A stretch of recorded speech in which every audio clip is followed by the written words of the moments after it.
Hello everyone, কথা ধারাবাহিকের আজকের পর্বে দেখতে পারবেন কথা, এভি, কায়দা কানুন সকলেই হোটেলে ফিরে আসে। তারপর কথা চায়ের কাপ, কফি মাগগুলো নিয়ে পরিকল্পনা করে, সকলকে দেখিয়ে দেয় ত্রিকালেশ্বর মন্দিরের ভিতরে কার পজিশন কোথায় হবে, কে কিভাবে থাকবে। তারপর এক ধরনের ব্রেসলেট কথা সকলকে দেয়, যেটা বিনায়ক স্যার কথাকে দিয়েছিল, যার দ্বারা কমিউনিকেট করা যাবে, মানে মোবাইল ফোনের মতো এটা কাজ করবে। এদিকে ত্রিকালেশ্বর মন্দিরে পুজো তো শুরু হয়ে যায়, আর রিচার কাকাই তার সেবায়েতদেরকে বলে যে মন্দিরের ভেতরে আমাকে কিন্তু গার্ড দিয়ে নিয়ে যাবে গণ্ডির মতো করে, যাতে কেউ আমায় ধরতে না পারে। তারপর সে মনে মনে বলে, যদি সেরকম দেখতে পাই বন্দুকটা আমি ঠিক কাজে লাগাবো।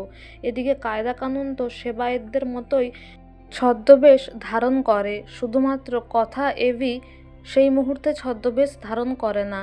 এভি মন্দিরের মিডল বরাবর পজিশনে থাকে আর সকলকে ইনস্ট্রাকশন দেয়, মানে বাসুগুরুজি কখন ঢুকবে, তাকে কিভাবে ধরতে হবে, সেই সবটা ইনস্ট্রাকশন দেয় এভি, নজর রাখে। আর কথা থাকে একদম শিব ঠাকুরের মন্দিরের সামনে, একদম থানে। আর এদিকে বাসুগুরুজি মন্দিরের ভেতরে প্রবেশ করলেই, মানে নকল বাসুগুরুজি মন্দিরের ভেতরে প্রবেশ করলে কথাকে খবর দিয়ে দেয় এভি। আর কায়দা কানুনরা নকল বাসুগুরুজির সেবায়েতদেরকে অজ্ঞান করে সরিয়ে দেয়, মানে পথ ক্লিয়ার করে দেয়। এদিকে বিনায়ক স্যার পূর্বাও তার টিম নিয়ে, ফোর্স নিয়ে চলে আসে ত্রিকালেশ্বর মন্দিরে। আর সেখানেই যখন পুলিশকে দেখতে পেয়ে যায় নকল বাসুগুরুজি, তখন সে পালানোর চেষ্টা করে, যদিও প্রথমে পালাতে পারে না, কারণ কায়দা কানুন ত্রিশূল নিয়ে তাকে ঘিরে ধরে।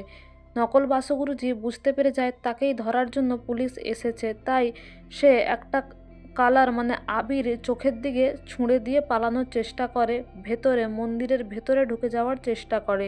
সেখানে সে কথাকে দেখতে পায় পার্বতী সাজে। প্রথমে নকল বাসুগুরুজি ভয় পেয়ে যায় ঠিকই, কিন্তু তারপর নিজেকে বাঁচানোর জন্য, কথাকে শেষ করার জন্য নিজের রিভলভারটা বের করে আর কথার দিকে তাক করে, বলে, পার্বতী সেজে আমাকে ভয় দেখাবি ভেবেছিস? কথা বলে, গুলি চালান, থামলেন কেন? আমিও দেখতে চাই বাসুগুরুজি আপনার কত সাহস। তারপরে কথাকে বাঁচানোর জন্যই, মানে বন্দুকটা যেহেতু কথার দিকে তাক করা ছিল, তাকে বাঁচানোর জন্যই ঠিক ঠাকুরের সামনেই একটা নকল ত্রিশূল বানানো হয়, কাগজের ত্রিশূল বানানো হয়। সেখান থেকেই এভি বেরোয় আর নকল বাসুগুরুজির হাত থেকে সেই বন্দুকটা ঠিক সরিয়ে নেয় আর তার গলা চেপে ধরে। কথাকে ঠিক এভি বাঁচিয়ে নেয়। এদিকে পুলিশ ফোর্সও সেখানে চলে এলে তারা বাসুগুরুজিকে ধরে নেয় আর কথা বলে, এবার আপনার সময় শেষ, নিজের পাপটা এবার স্বীকার করুন। তো বন্ধুরা, আগামী পর্বে কী হতে চলেছে জানতে হলে অবশ্যই আমাদের সঙ্গে যুক্ত থাকুন। Thank you for watching the video.